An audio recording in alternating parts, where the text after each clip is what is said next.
So just, I think looking down at the two without being told what they should or shouldn't do, to me the X looked a little bit more tour inspired. I feel like the X looks, to me personally, it looked a bit better behind the golf ball because it looks like it's got a slightly deeper face. Now, coming from the 200 that I thought the same about, I thought the 200 looked quite nice and tall behind the golf ball. The new Z looks a little thinner in its face and a little bit longer. So could you have said that about the 200 and the 200G? I don't think you could, because down behind the golf ball they look very similar.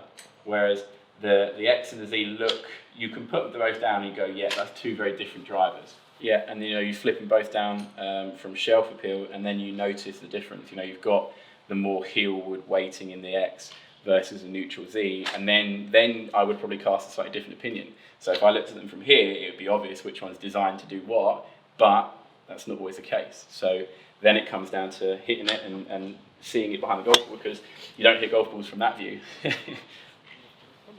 So I had the 200X in my bag from the moment we got it for quite a large period of time, and for me, I gained so much more confidence off the tee during the time I had it in my bag for 6-7 months. I gained a lot more confidence off the tee because it was so easy to hit. Now the new X it's somewhere in the middle where it's still a very, very forgiving driver, but it doesn't necessarily scream that when you look at it. I think the 200X, when you looked at it, you knew straight away, okay, that's designed for the high handicapper that misses it right. So that was a very obvious driver of who it was aimed at. Whereas the X looks really, really good behind the golf ball, and it's not until you start to look at where the weight's designed to be or where it can be, then you realise, okay, that might be a fraction draw bias, and that might be designed as the kind of higher end driver, which it is.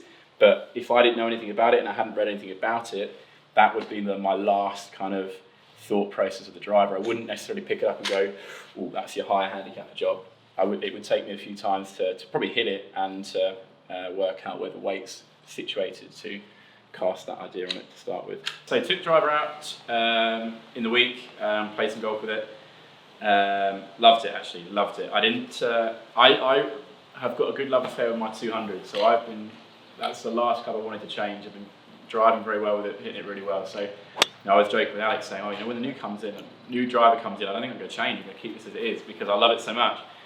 So we put this in, and the first at Bearwood I almost drove the green. So that was quite funny, actually, straight off the bat. Oh, Bless you. is that the new one? I couldn't have hit that any better. So I thought, there's a future here. This might stay in. So as soon as you're hitting it, as soon as you first shot with it, I did love it. I loved the feel. Did very different looking face, a lot rounder and a lot more face that you can see.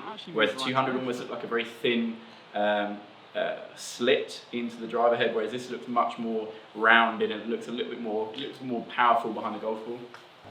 And I also love the crown. So the alignment of the crown is very different in this versus 200. It's a lot more.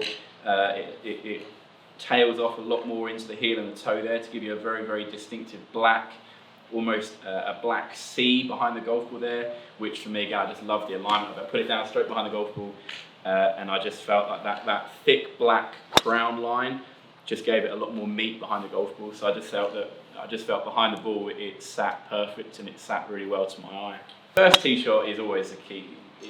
On a golf course, range you can iron it out because you're not worried too much about the first one, you're just trying to hit it and get a feel for it. But yeah, the first tee shot on the golf course it sets the round off. If you hit the first drive well, then you've usually got quite positive thoughts going through your head when you hit driver. So that was a massive plus. But it does feel very different to 200. It feels a little softer, even though it feels more powerful. It feels quite soft off the face. It feels like it's almost a duller sound. It's not as tingy. Sounded as if it was a bit more of a concrete sound, which I liked again. The best shot I hit was down number one, but I hit a few that I didn't catch. I didn't strike them perfect, but they still flew very straight. Very, very honest flight. I didn't hit many where it put me into drastic trouble, and I found that it put a little less curvature on it. I didn't see so much spin, so much side spin. You know, when I was trying to hit a fade, it didn't seem to move as much. It was a lot more honest in the air. It didn't add any tail, which was quite nice. You know, when you're setting up for a fade and you don't quite catch it and you hit it a little low on the face, that can cause it to kind of climb up and spin up and come up a long way short. But I hit a few very low on the face, and they still were still very direct. So yeah, the off-center strikes are almost as important as the good strikes. You know, that's the key for driver. Is yes, your good one's going to be very good, but at kind of the lower level, you know, your single-figure golf, it's all about finding and getting it in play. You know, if you can hit it 310 yards down the middle every time, happy days. But you know, your average 6-8 handicapper doesn't do that. You know, you're gonna test the forgiveness of the face. But if you are and it's still going down the fairway, then that's a positive for everyone. Oh my God, that's so good.